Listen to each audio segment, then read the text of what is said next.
Hello, everyone, and welcome to the Quorum Podcast. This is where academic medicine meets remote, austere, and resource-limited areas. Welcome back to the program. This is Aebhric Kelly. This week, we are with Dr. Sean Keenan, who was one of the founders of the Prolonged Field Care Working Group. Sean, welcome to the program. Hey, Aebhric, great to talk to you again, and thanks for having me on. I think we did something where I was peripherally involved about a year ago, but great to be back. Thank you for the invitation. It's great to have you here. So tell us a bit about yourself and what's keeping you busy.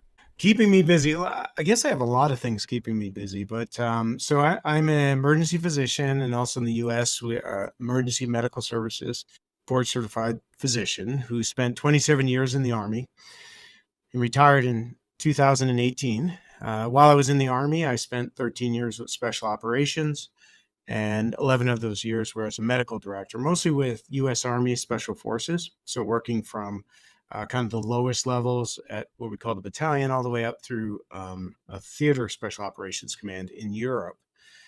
Retired in 2018, and for the first time I had more control over my time. So I started to follow some of my passions, and then that led me to a number of different pursuits, which I'm doing now.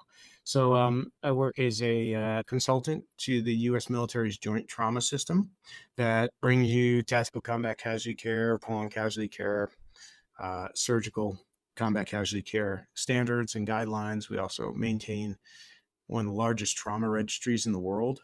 So for the last 2 decades, we've actually studied all of the trauma cases that came out of the wars in Iraq and Afghanistan. And so we were able to turn those into clinical practice guidelines, which many of our military practitioners are familiar with. I also do a little bit of work with the University of Colorado, where I advise. I'm their pre-hospital subject matter expert advising civilian researchers as to the needs of the Department of Defense. So that's very rewarding and a great way to give back. I've recently been hired on as a EMS pre-hospital medical director for one of our rural counties here where I live in Colorado. And that's great to be, kind of getting back to the roots of working with individual medics and doing some teaching. And because I wasn't busy enough, some colleagues of mine, we started a small training company out of Eastern United States, North Carolina, called Ragged Edge Solutions, where we train special operations teams, both medics and non-medics, in prolonged field care. And that was a topic that we developed when I was on active duty for the past decade, turned those into peer-reviewed guidelines, which are published as clinical practice guidelines through the Joint Trauma System.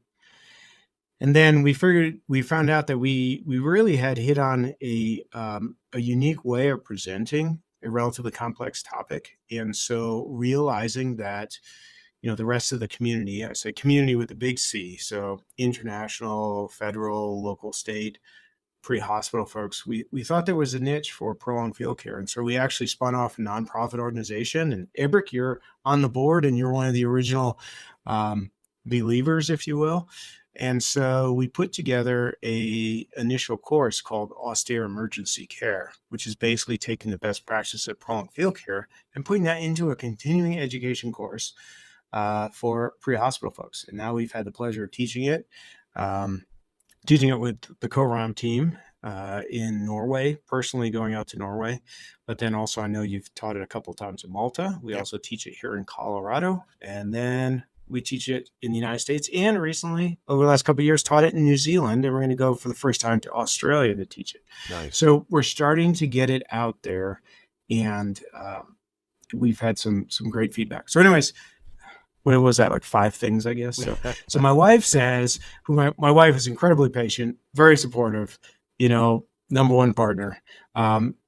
She says I'm not allowed to say I'm retired anymore because I tend to stay busy. It's more on my own schedule, but I tend to stay relatively busy since leaving the military. There's not many SF guys that can retire, that we may exit the military, but we do hit the ground running. Right. Yeah, that's so true. Yeah, exactly. And if I were home for a week or two, kind of twiddling my thumbs, I'm sure my wife would kick me out of the house and say, you need to go do something. So yeah, no, it's fantastic. And I have the absolute privilege of, being able to follow my passions and work with some tremendous people, I mean, like your staff out there. In fact, I was listening to some podcasts. Just this morning, I was listening to a podcast with Mike Turconi. I mean, just a phenomenal individual, Mm. and having peripherally worked with him. But so some of your folks there, you and I and Eric are talking this morning. Um, and Patrick from Arzamad and Tom and Tim, and man, you just got a great bunch of people out there. So, but to be able to now spend my time to work with just tremendous people who are so passionate about educating and training and really, getting the good word out. I've truly been blessed. It's just phenomenal. So So all this started from a workshop, wasn't it? SOMA, the Prolonged Field Care Working Group, started, was it 2014? yeah, Tell us how that 2013 actually. Yeah, 2013. I came in yeah. 2014.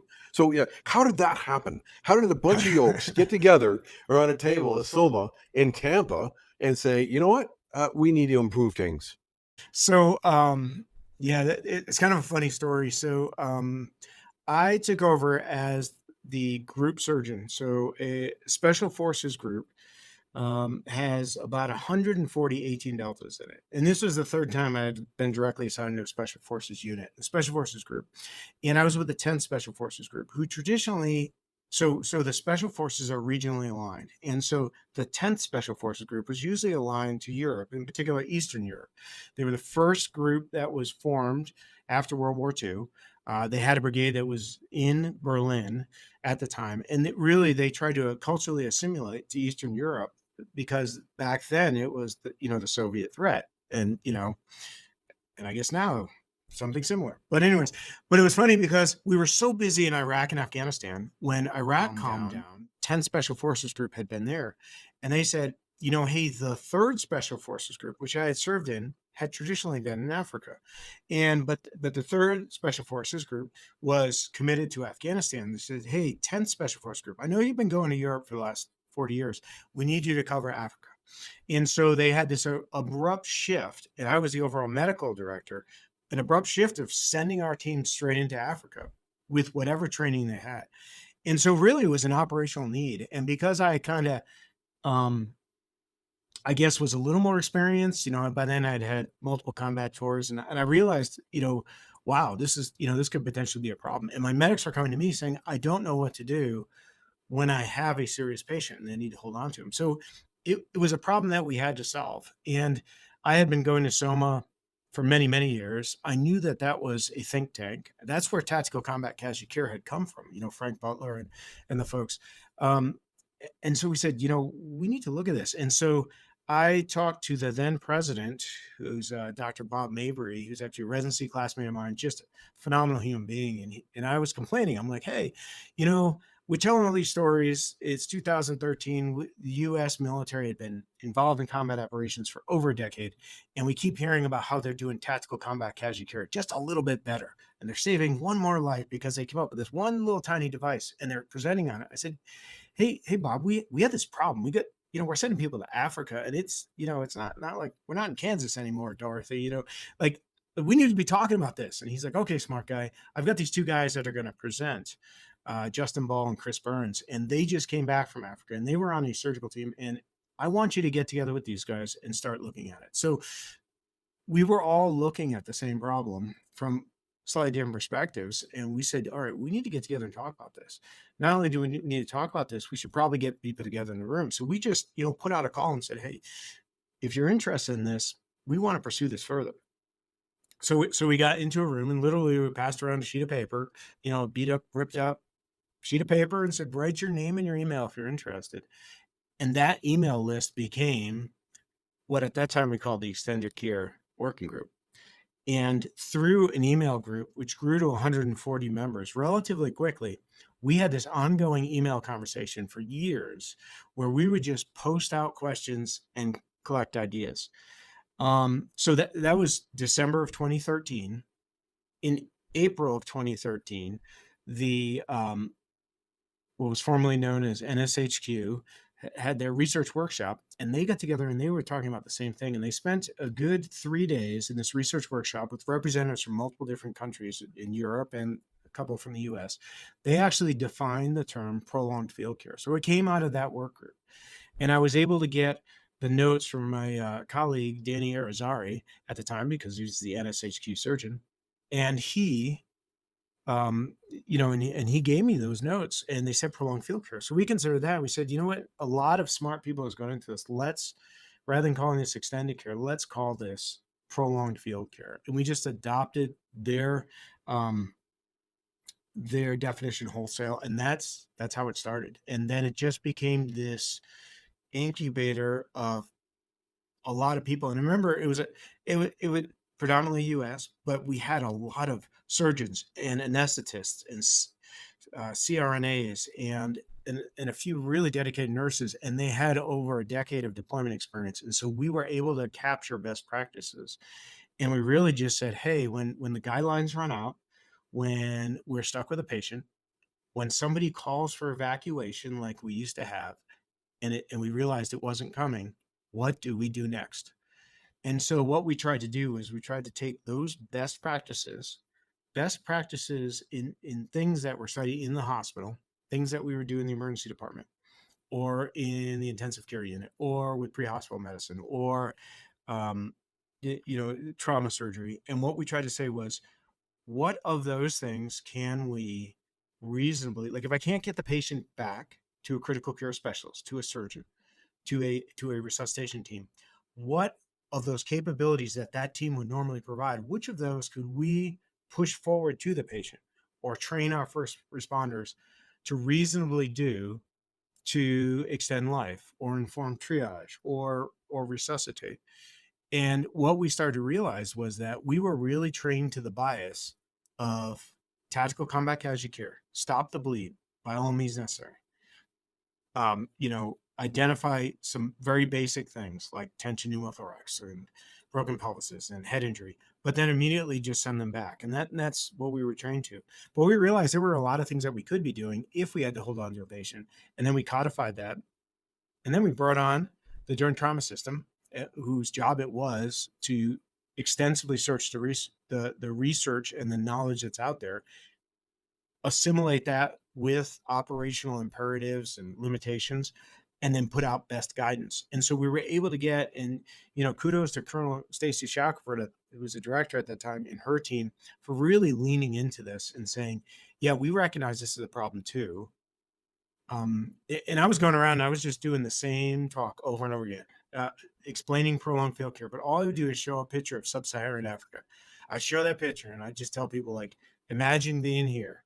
And when you call for a helicopter, you're not getting one, right? Imagine being here and what that's going to take. And it really kind of fired up people's imaginations to say, wow, there is an experience of truly austere medical care, and we probably need to be thinking about it. So really, I was more just, a cheerleader for the problem. And I was trying to rally the subject matter experts and kind of take that, the huge ship of military medicine and turn it just a little bit to look at the problems that we were observing. So special operations, they call them the tip of the spear, and they're really out places before other people. But we really saw that this was going to be a problem, and this may define the new paradigm of military medical support or any support. And now you look at anecdotes coming out of Ukraine, you say, wow, that's, they're actually experiencing prolonged field care, right? But we want to label it our thing. They're just calling it battlefield care, right? They're just, to them, it's a reality. It's like, yeah, we're not evacuating people. In fact, they're coming back to us because they're following our guidelines, which I see as just, a tremendous privilege, but also just a really scary responsibility. When the government of Ukraine puts into national law, like, you will train in tactical combat casualty care. And we're like, whoa, wait a minute. No, that's just a guideline, guys. And they're like, no, we will do this. And then the Ukrainians are coming back to us and saying, okay, you need to modify them because you got this figured out for the first 30 minutes, but tell me what to do for the next 5 hours. Anyways, it's just kind of remarkable. But the reflection of what we're seeing with, what some people call the near peer adversary, that kind of harkens to what we were seeing, a little bit of a different setting, but the same problems that we have, because human physiology doesn't change. People don't bleed slower because they're in different areas. People don't, go into shock any slower because they're in a different location. And what we found out that some of these sound principles that we're developing may very well be applicable to other places. So, anyways, kind of ran on along there, looking at this going forward. But yeah. So that's kind of where we're at. And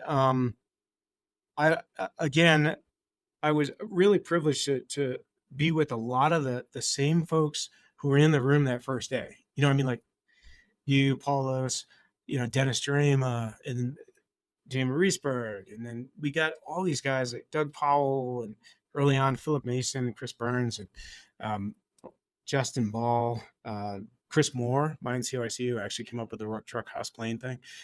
Those folks, a lot of those people, we're still getting after it. And we've been looking at this now for 10 years. And so I know, the military, the US military has recently said, well, we want to do prolonged field care, but we want to do it for everybody. And we want to bring it to all of our services, and we want to standardize it. And I've been involved in that effort a bit. And they said, well, our Navy, of course, which says we're not like the Army, we don't operate in the field. So you got to call it something different, like, oh, okay. So after much debate and, gnashing of teeth, they kind of came up with, we'll call it prolonged casualty care, because that's more politically correct for everyone. And then we limited the scope a bit. We said, okay, well, let's, this is a large area and we're talking about applying it to a lot of people. So what we're going to do is we're going to take it directly off the tactical combat casualty care. So whatever people are trained in with TC3, whatever they're equipped with, that's going to roll right into prolonged casualty care. So if you see prolonged casualty care, it's, some of us might call it a watered down version, but it's kind of like the 101 version of prolonged field care, but it very much follows tactical combat casualty care. Prolonged field care, we've been looking at for the past decade, that really is more conceptual. It's more for clinicians, and it's presented in that minimum, better, best format. Minimum being, this is what you need minimum, airway minimum, probably need to be able to do a crike, right? But better, best incorporates higher levels of either training or capability with logistics or that type of thing. And so it's more conceptual. But when you're trying to teach a protocol-based, younger, less experienced audience, you need to really kind of make it a bit more simpler in building blocks. And that's really what we've done with prolonged casualty care.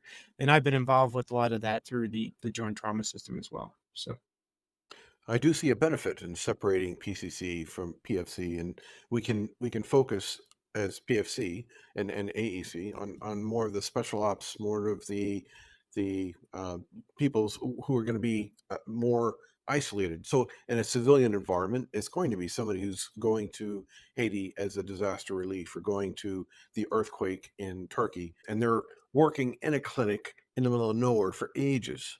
That's not really what my understanding of PCC is. It's more of within the confines of your echelons of military operations, and I'm kind of happy that there was a bit of a separation there. yes, I think so. It's caused some confusion, but I think what it allows prolonged field care is to be that incubator. It allows it to continue to innovate from the lowest level all the way up. And I can tell you, we developed this course, Austere Emergency Care. So Austere Emergency Care, we wanted to name it something different because it was for, and originally we said, well, let's apply this to a civilian type model, right? We wanted it to be continuing education based on the best practices, mostly through the military, but also borrowing from wilderness medicine, from disaster medicine. And we wanted it to apply initially, to, if you use the US model, the emergency medical tech and the paramedic. And so when we did that, we started teaching all kinds of folks, and people were very interested, right, signing up for this course. And so we had everyone from, I will say, like a SWAT, or in the US, an FBI medic who maybe is an EMT, but really doesn't practice medicine, all the way up to medical directors. And some medical directors signed up because they just wanted to see maybe what their people were doing. And then as soon as they got involved, they were like, wow, I'm actually learning stuff. Like this is phenomenal. But prolonged field care, the way that's written conceptually between capabilities and whatnot, the framework isn't particularly complex, but it allows for a certain flexibility. It allows for consideration of best practices. It allows for concepts of care. So when we are talking about resuscitating, we're talking about how is it that you monitor? How is it that you identify shock? How is it that you incorporate your practices into that. Where in prolonged casualty care is very much like a guideline. When you do this, then do this next and do this next. And that's how you should teach your younger, less experienced folks, right? That they're not necessarily thinking like clinicians. So, which is fine. So I think they both work well.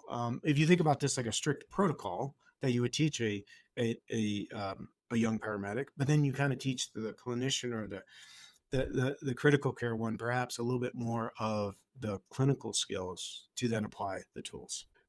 So I do see the difference. I see the push for a different way of thinking from the prolonged casualty care, the military, the normal combat military to PFC and special forces, which we operated by enemy lines. We had 6 different missions, all of which meant that we didn't have a great support network. We're on our own, and I'm seeing the same thing with the AEC, where it's for civilians using that same concept that we had in the Green Berets, where you are kind of on your own without a support network. You have telemedicine, of course, but you're on your own and you need skills to treat this casualty for a long period of time. Yeah. Yeah. So, this hits on a couple of points. First and foremost, this is not, it was designed in the military, but I can assure you, especially with special operations, we're not very regimented to start with, but special operations selects for highly intelligent, independent problem solvers. And so, at least that's some of my colleagues, right? But but what it is it's like, hey, let's pull from everywhere. Let's pull from best medical practices. Let's pull from civilian pre-hospital. Let's pull from international. Let's really pull best practices together. It's not dogmatic. And it's not just nursing care. Some people have said, oh yeah, it's just nursing care. It's a medic doing nursing care. Nursing writ large is its own specialty and subspecialty. And I do not mean to denigrate that whatsoever. But what I'm saying is it takes the best practices, the best capabilities, and applies them to an austere setting. In austere, we mean limited resources, either clinical experience or training or logistics. But what it really teaches is what is it that that actually will help your patient over time, especially a serious and critical patients. And really, when you look at patients, all comers, right? The vast majority of patients are either going to die despite what we do, or they're going to live despite what we do. Hopefully, most of them live despite what we do. A lot of us have probably done a ton of mistakes or misdiagnosed people, and they still lived, right? But there's a group of people in the middle, and I call it about 20 or 25%, that their outcome is absolutely dependent on what we do. So if you are an arterial bleed, stopping the bleeding will save that person's life. If you have somebody that has a complex wound that is not treated, and that goes on to have a systemic infection, there are things that you can do that can either decrease the mortality or the morbidity there.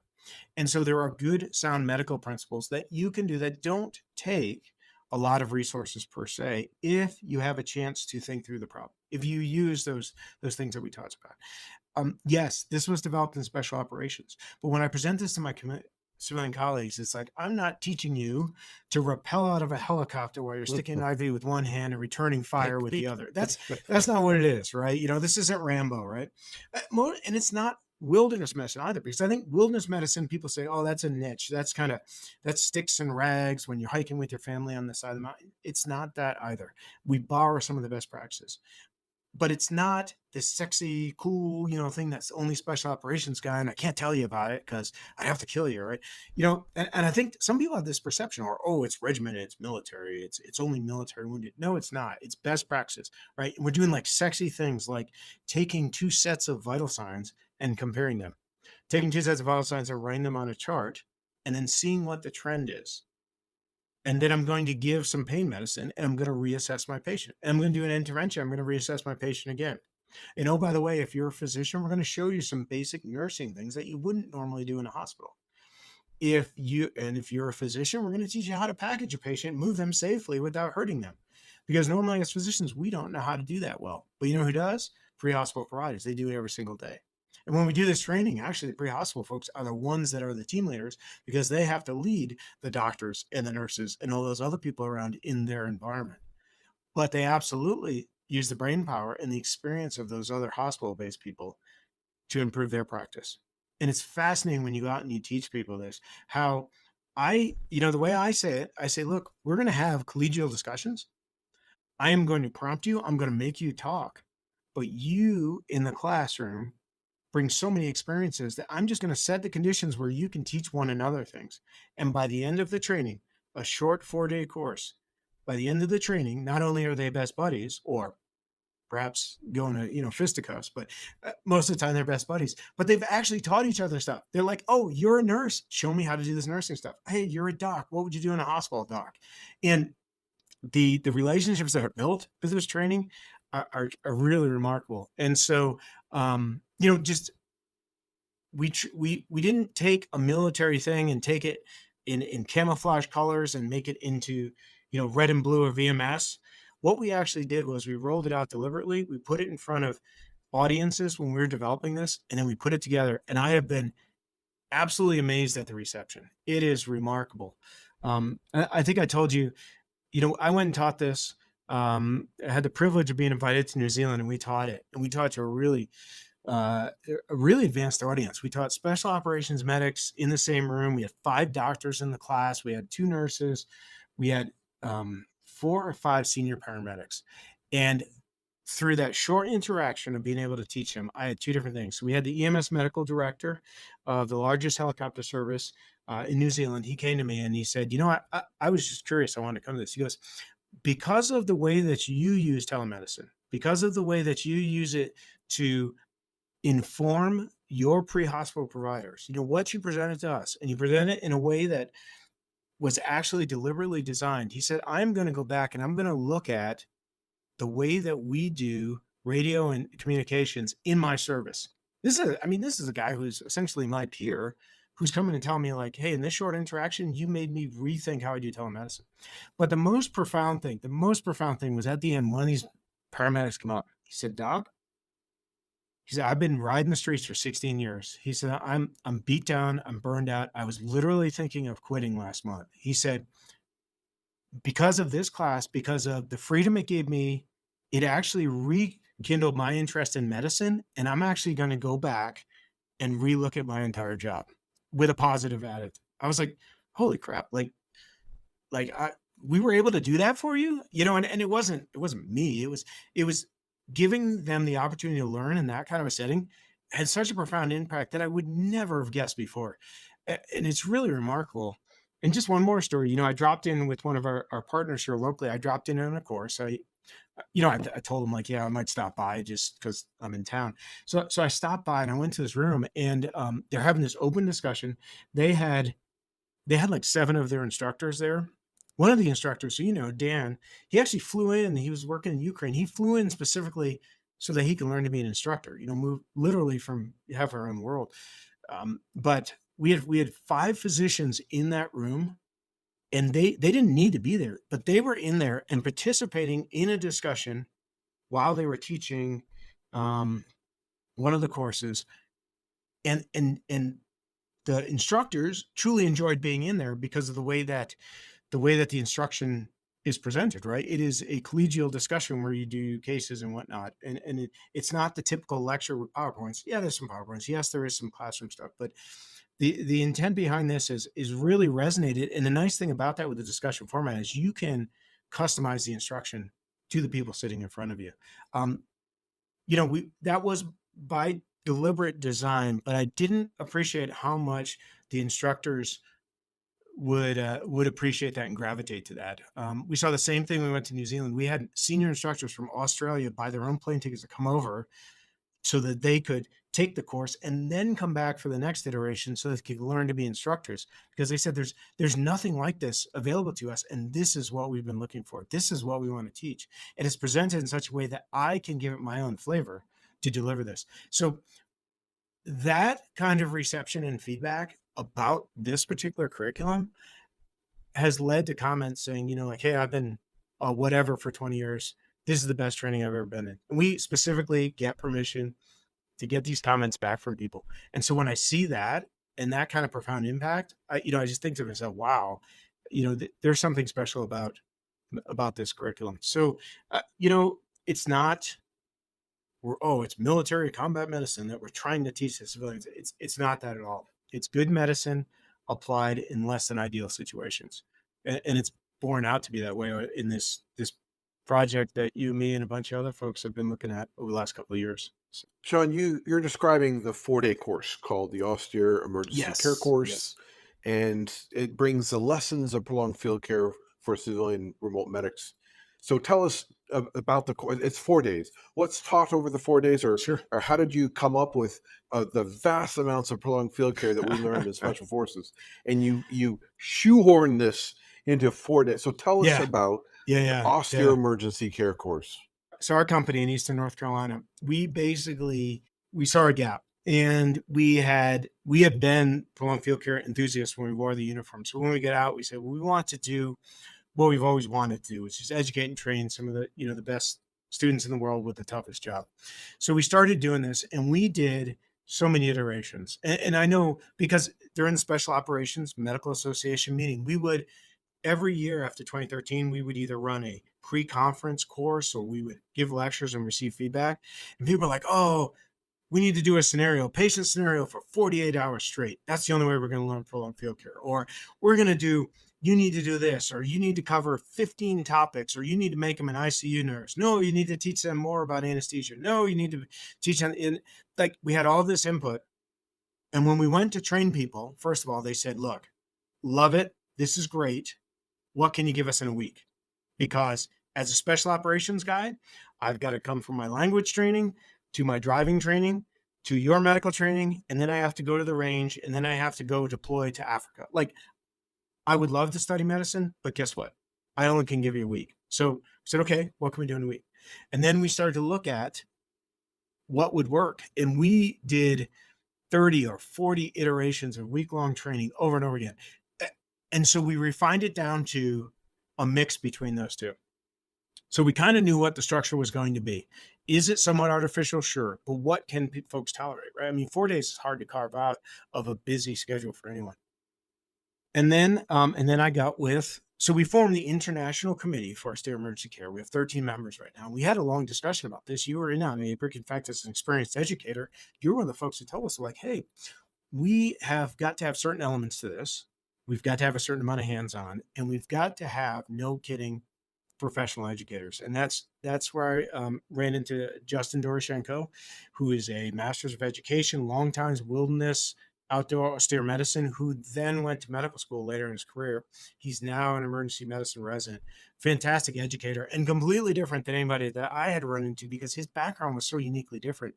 But most importantly, he was an educator who then went into medicine, opposed to somebody in medicine who just decides to teach. And what I did was I basically brought him out, and he watched me deliver the course that I thought was pretty good. And then he put specific recommendations on how to put in discussion and how to put in practical exercises and how to do written input and how to do short presentations. And he actually helped bring in a lot of the elements of the adult learning model that I never would have thought of, because I'm a clinician, right? I'm not a professional educator. I mean, I've got kind of taught myself this. And so what we did was we took the limited amount of time we had, and we said, how is it that we are going to make this relevant, that we are going to incorporate what the folks already know, regardless of their level, and how are we going to put that together into an adult educational experience? And honestly, it is an experience, right? Because no one's going to learn to be a trauma surgeon, ICU doctor, and ICU nurse in a week-long course. That's ridiculous to think that. But what we wanted to do is create an experience that opens people's imagination, give them a framework to tackle potential problems, and expose them to this to hopefully spark their interest. And then once their interest is sparked, then you can listen to podcasts like what we're doing right now. Then you can get onto the Prolonged Field Care website or the Prolonged Field Care podcast, both of which, by the way, came under our nonprofit Specialized Medical Standards. But that's how we were able to do this. So it was a practical application. It's a continuing education experience. So if you think about it as continuing education, it's up to 40 hours of continuing education. And in fact, we built a rudimentary, which we're improving on, learning management system. So we could take the didactic lectures, all of those one-way communication, the old style of learning medicine where somebody lectures at you, and the more senior they are and the more letters after their name, you better pay attention. Well, we took all of those and we put those into short recorded lectures that you watch before you get to the face-to-face. So when you get to the face-to-face, it's like that flipped classroom concept. You should already know the basic didactics. You should have already done a little bit of pre-study, and now we're going to put it into practice by considering relevant cases, by working hands-on practical, and then putting it all together at the end of 4 days. So 4 days, you're absolutely right. Not a lot of time, but it seems to be the sweet spot for adult education. And really the feedback we get at the end of this is, that was awesome. Where can I get more? So stay tuned. Who knows? Maybe there'll be more. But no, it's been kind of a fascinating process. It's been a long process, but yeah, really cool. So let's take a step back. You mentioned SMS, and you created a nonprofit called Specialized Medical Standards, which now owns the Prolonged Field Care Working Group, and it owns AEC. So tell us about SMS. So the Prolonged Field Care Working Group was always a collaboration of many people, and most of which were in the military, but from many different services representing their own equities. And then it grew to international input and all this kind of stuff. But really what made it special is we were all trying to solve problems for the community, for all of our colleagues and other folks. And we were trying to get the best information out without personal gain. We just wanted to get it out. And the reason that we formed the prolongedfieldcare.org website, or Paul Loos did that, was because we had medics, as I mentioned early on, that were going to Africa. They didn't have the benefit of any kind of training. They had training, of course, and they're really smart people, but they didn't have benefit of practice right before they went. So we said, how is it that we are going to get them information? We said, well, we're just going to make a website and just dump information on it. And it really became, the unofficial, official repository for all things military medicine. And in fact, we'd have hot links to the Joint Trauma System and to different podcasts, but we were doing it because we needed to, because we felt we wanted to. Fast forward, we get out of the military, small private training company.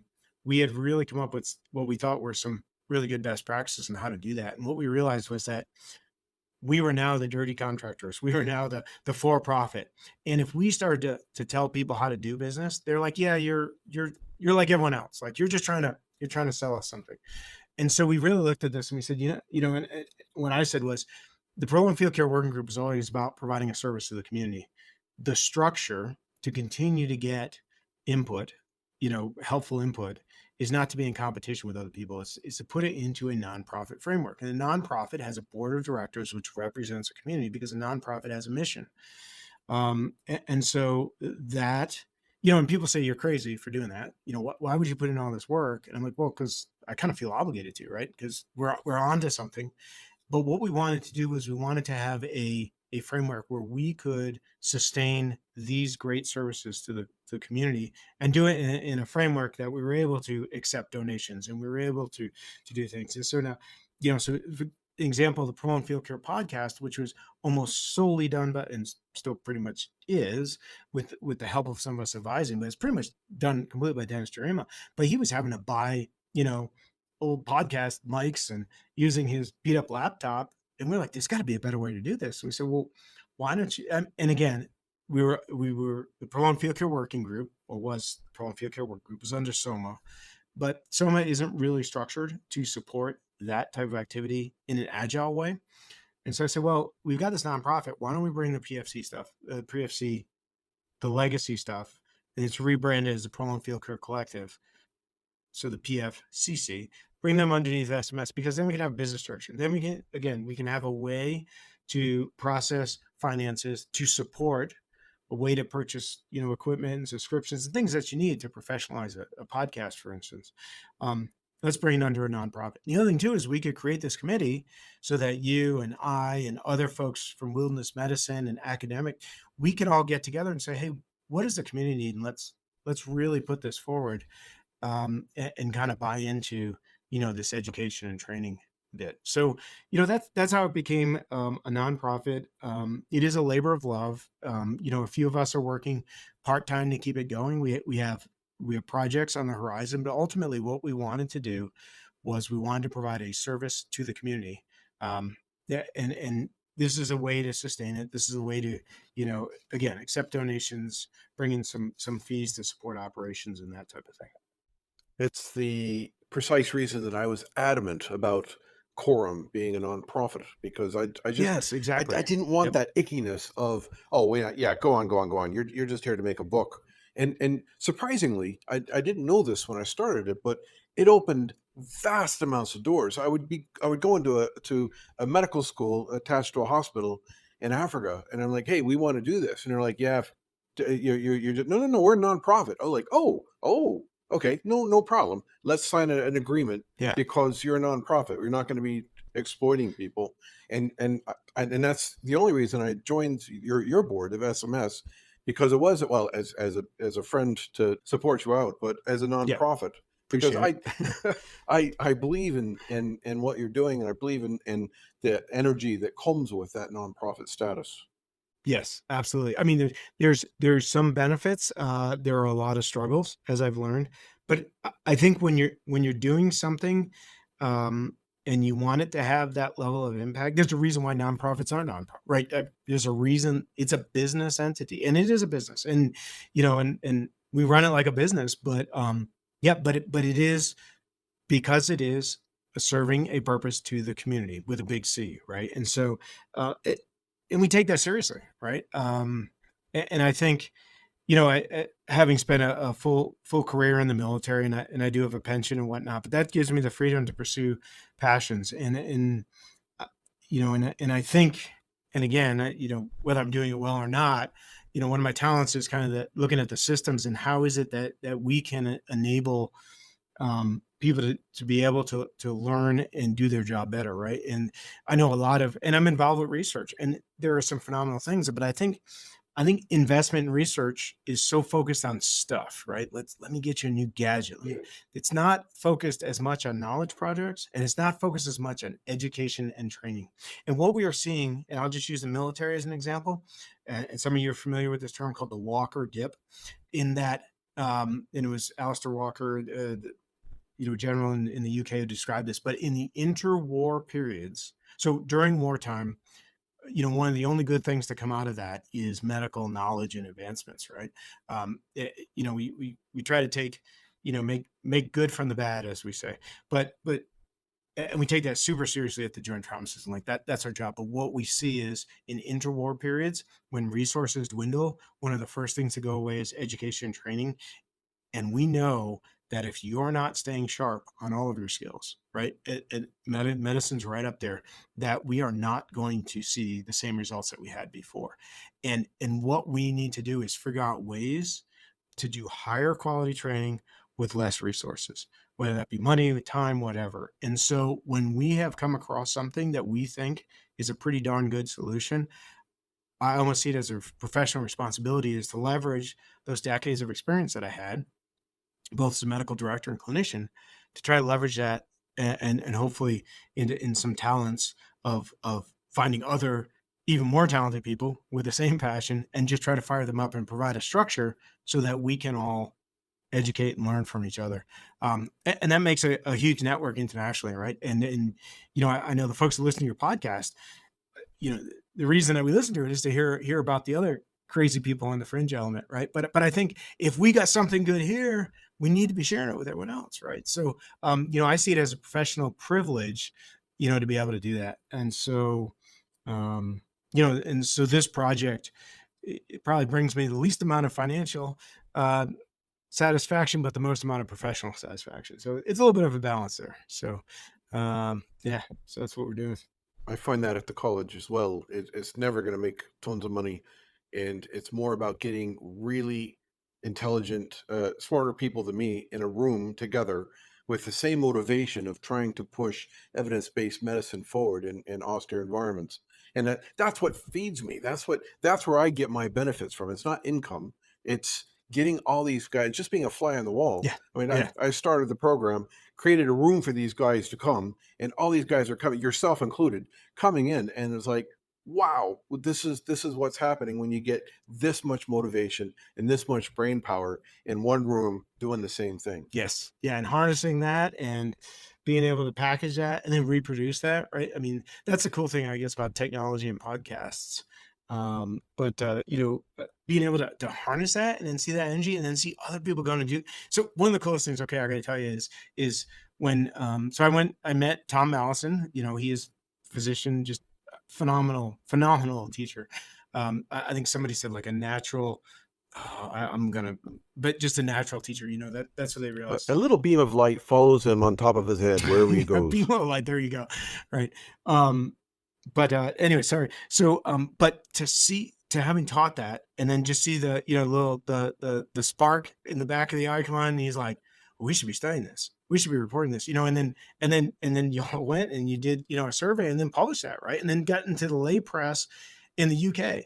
We've taught exactly 0 AEC courses in the UK, yet the lay press is seizing upon prolonged field care for pre-hospital people. I'm like, that is brilliant. Like that all came from a situation that we facilitated, but that's an example of somebody who's just I've got an operational problem. I see what they're going with this, and now I'm going to take it 2 steps further. I mean, when you see that kind of stuff happen, I mean, that just warms my heart professionally, right? And, emotionally, I mean, super, super cool to have that kind of an impact and just a tremendous privilege. And so, so super fun to be able to do this stuff. So, yeah, Tom and I, Tom Mallinson, Dr. Tom Mallinson, former Dr. paramedic, Tom, yep. and I, we published a paper last autumn in the Journal of Paramedic Practice, which is a UK-based peer-reviewed paper about the need of PFC in civilian paramedics because their ambulances are waiting to offload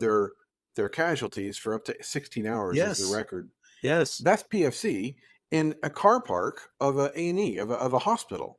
Yes. And we suggested that evidence shows that is prolonged care, and we need to implement all of this learning that we have in the Prolonged Field Care Working Group, published research for the last 15 years on evidence using this in the military. Yes, and absolutely. the local papers just had a wee bit of a conniption on, oh my God, these guys are trying to teach military medicine to our, yeah. So there's no such thing as bad publicity, right? Look at U.S. politics. That is, yeah, yeah, fair enough.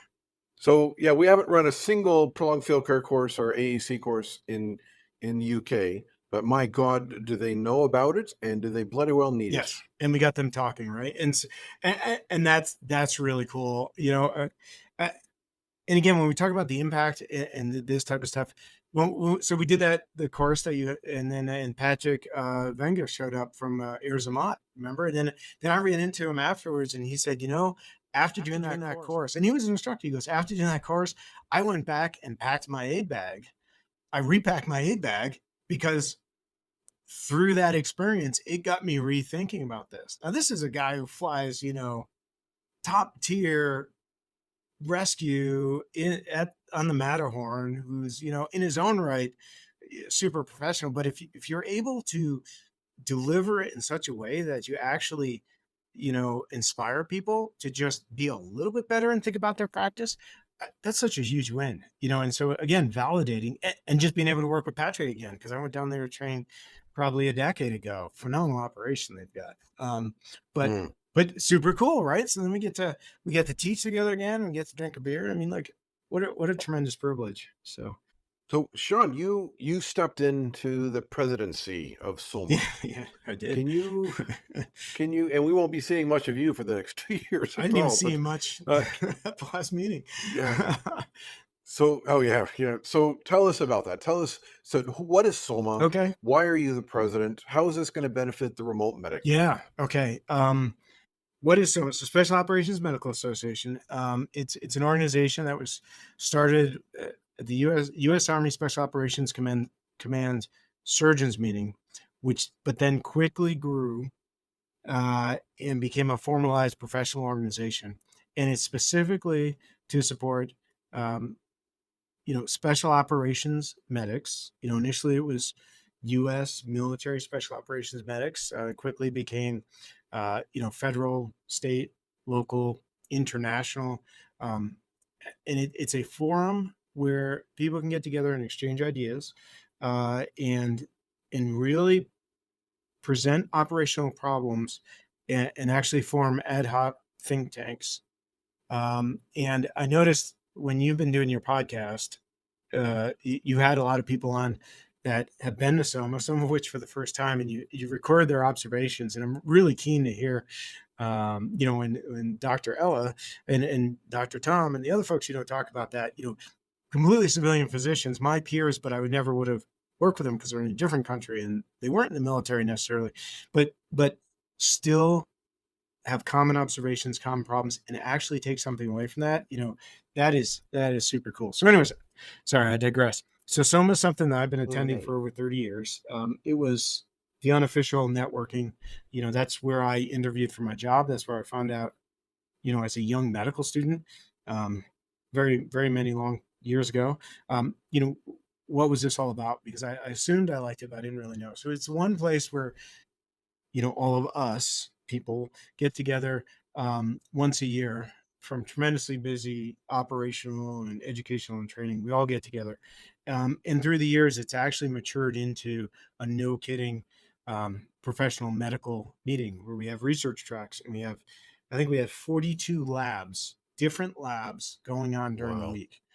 42, right? And I think we would have 3 to 4 different tracks going on. So we would have the civilian tactical EMS next to the military South, next to the human performance, next to the medical support for regular warfare. The next day we'd have the traumatic brain injury breakout session and then the pure research session.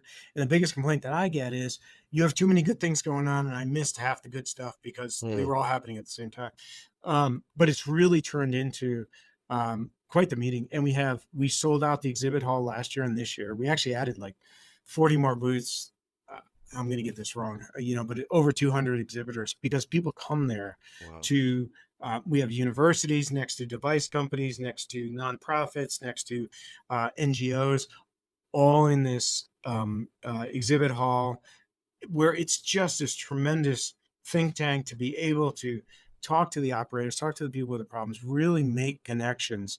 And it's so, again, gratifying to hear some of these podcasts I listen to, and people are coming to some people that I never would have imagined showing up to this meeting and really getting something out of it. And that's tremendously gratifying. So anyways, the organization had done so much for me that 8 years ago I ran for the board, and I was fortunate enough to get elected to the board, and so I've spent now 8 years. Now this is my 9th year on the board, and it did so much for me personally, and I see it so much for the community that I just felt like I should give back and just try to enable the process, and if I can make it even a little bit better. And so I just kind of and some of my great colleagues at Russ Caldwell, Bob Mabry, Monty, and Steve Viola, and John Dominguez, all the guys that preceded me, and some of these guys who've been my mentors and my colleagues and are still my colleagues in different ways, they said, hey, you've been on the board, you're invested. Why don't you run for the military vice president position, which is the president elect? And so I said, it's kind of my obligation. And of course, I went home and I talked to my wife. For many years, SOMA's kind of a 4-letter word in our household because I'm just going and hanging out with my buddies, which I am, maybe having a couple beers. But I sat down with her and said, look, this is going to be a significant thing, but it's something that's really important to me. And she fully supported me and said, yeah, you do it, right? So again, ran against some incredibly talented people and was just fortunate enough to get elected by my colleagues and peers, and so take it tremendously responsibility. The downside is my young and fancy free days of SOMA, where I may or may not have stayed out past midnight. I may or may not have made it to the first lecture the next morning. Those days are over because now we actually have a job to do. So I say it somewhat tongue in cheek, where people say I'll see you at SOMA, and I'm like, you probably won't, because we're doing a lot behind the scenes. But what an incredible team we had this year. And the program committee, we have more every year. We get more volunteers that really, really do good stuff, and it really makes it work, right? And it's just we took like most professional organizations, we took a huge hit over COVID. We weren't sure if we were going to survive it, but the last 3 years, because of the support of the community, people have not only wanted to get back together, but they brought their friends, and for that we are so grateful, because we're able to again remain laser focused on the soft medic, and all the good things that then spill out from there. And SOMA has been the think tank where tactical combat casualty care came out, prolonged field care, austere resuscitative surgical care, and now medical support to irregular warfare, among a few other things, traumatic brain injury, that type of stuff. They've all started at SOMA. A lot of people don't realize that. That's how we are marketing that to the big military. Like, hey, you know TC3? That started at SOMA. You know Frank Butler? Oh, he's releasing his book at SOMA. You know, those folks that have been part of the community all along. I think a lot of the regular military don't understand where that stuff comes from. You know, so yeah, tremendous. So yeah, but I should say, how was your experience at SOMA? Since you probably had a bit more fun. I mean, I had fun, but I was busy. Yeah. It was this is my 10th SOMA, I think.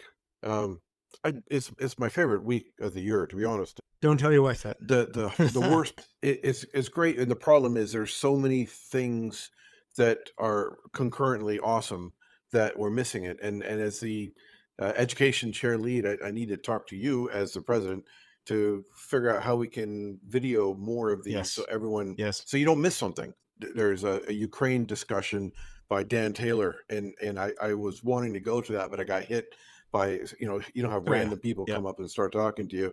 And so I missed this guy. This was my student. We graduated him on our paramedic program. So I missed that and all these other amazing things. But I like it because you see people that I don't see once a year at SOMA, because they're off doing crazy things in Kenya or other places. And the only time you can get together is, and then of course, what do? We drink the hotel bar dry. What was it last year? It was like 2 days. 2 days we drank. I have no idea what you're talking about, Aebhric. Dry. Can neither affirm or no deny that, Senator.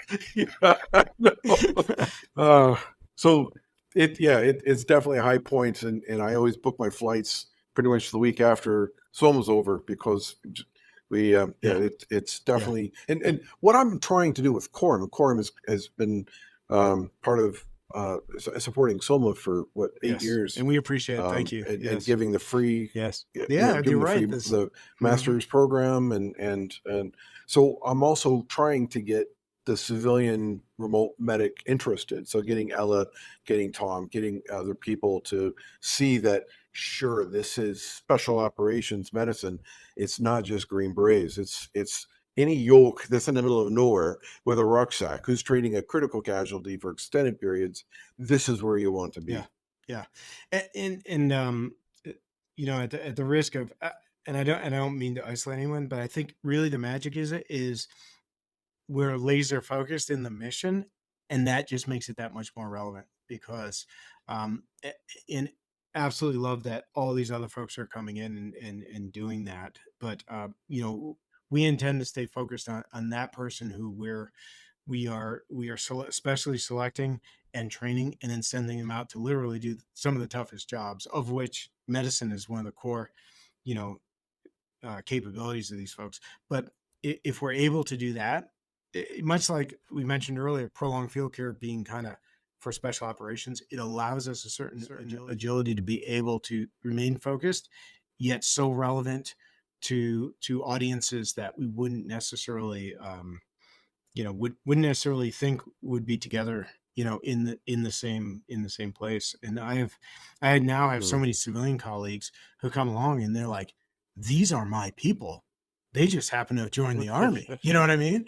They just joined, they're a Navy SEAL, but my gosh, these are my people. These are the people that I guide when I climb Denali. And these are the people that I run into when I'm river rafting in the Amazon.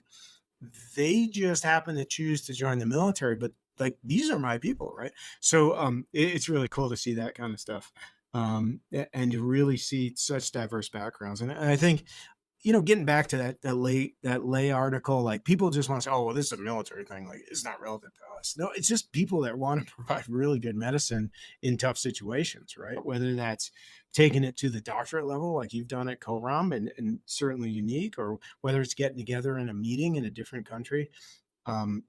It's just really cool. And so, you know, whether it be through nonprofit efforts or whether it be through professional organizations, to be able to enable that process and to see the truly, I don't, this isn't hyperbole, like, to see the magic that comes out of that, it's really cool. So anyways, Mm. it's such a privilege, and just, it's weird how when you ask people how you get to where you get to on this type of stuff, it's interesting, all the different paths. But I think if you have a certain passion, and then you have the privilege of being able to go after stuff like that, that's, you know, that it's super cool. Well, it's team. Like Totally. I am who I am. I am where I am because of the people I run into in Green Beret and ODA 166 and first Yep. group, all the way to getting out and running into Doc Hagman with DMI and teaching for him for 7 Yeah. years, and the crazy stuff we did, and it was I've heard. all awesome, and taught me. Cannot confirm or deny, Senator, what happened there, but my God, where I learned to teach. We had 250 Marines in a hangar who were about ready to head over, and we had to teach them a 9-day OEMS. Yeah. And we had 14, 15 Green Berets in the back of the classroom, and just what I learned from all those other SF guys in the back of the classroom, or Hagman, or the people on the ground, or battle. I taught battles, which is the British version of ATLS, Battlefield Advanced Trauma Life Support. I taught in every course for about 3 years, and the amount of stuff I learned from those consultant anesthetists and the squaddies coming through, and Yeah. Yeah. I was able to teach a bit on prolonged care, and they always put me on the massive hemorrhage lecture. I don't know why. I might just get the yank in front of the class and everyone laugh at them, but it was great to sit in the back of the classroom and watch these guys. So I see in my almost 60 years walking this planet, me bouncing off all of these people smarter than me, which then kind of steered me into the direction where we are. And I ran into yourself in NATO, the SOCM Yeah. course, That's right. Yeah. and saw you Uh-huh. teach, and again the next year and the next year, and just started and the stuff I learned from sitting in the back of the classroom watching people teach on that NSOCM course. So yeah, my life, I'd never write a book. It'd be about 3 pages book. Aebhric Kelly bouncing off of people like yourself and getting into a direction that hopefully we can create something that's going to make a difference in the world. Yeah. Yeah. Absolutely. I think, yeah, it's kind of, when you're privileged to have a bunch of really cool experiences, it's almost like you have a professional observation while you're still motivated and young enough. And we're still young, Aebhric. Don't fool yourself. And you're young enough, to be able to pursue that. Is just, it's such a privilege, and super cool. And yeah, that NATO SOCM, that was a really cool experience as well. So yeah, there's just so many good things. But you see these kids that, I call them kids now, right? Because my middle son just went off to summer training because he's learning to be an Army officer. But they are literally Wow. kids, right?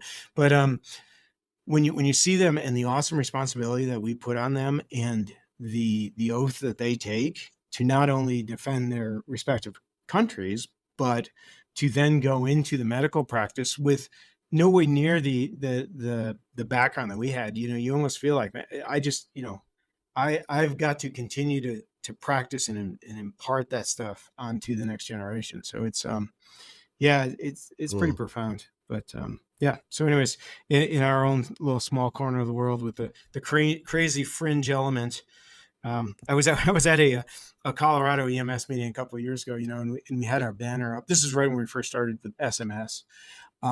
And you have all these regular paramedics going by, and it's funny because you see some stereotypical paramedics that they're doing what they do, in the urban settings, because that's what they do.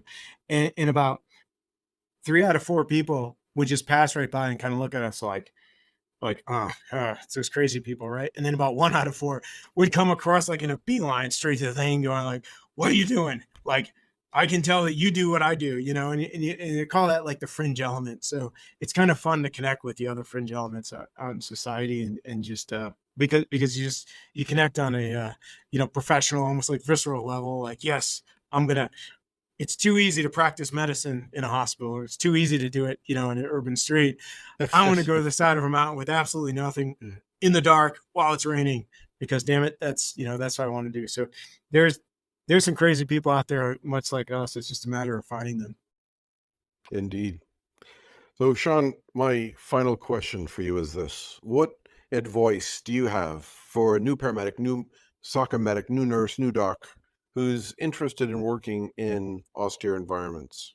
So, yeah, I'm going to flip that a little bit, because a lot of people that go to austere environments go there because they want to be part of the operational team. They have the privilege of being out there generally because they're medically trained. And young doctors will come to me and they'll say, "Hey, you know that stuff that I've heard you did? I want to do that. Like, how do I do that? Do I start running marathons? Do I have to learn 3 languages? Because I heard Green Berets speak different languages." I said, "You know what you need to do?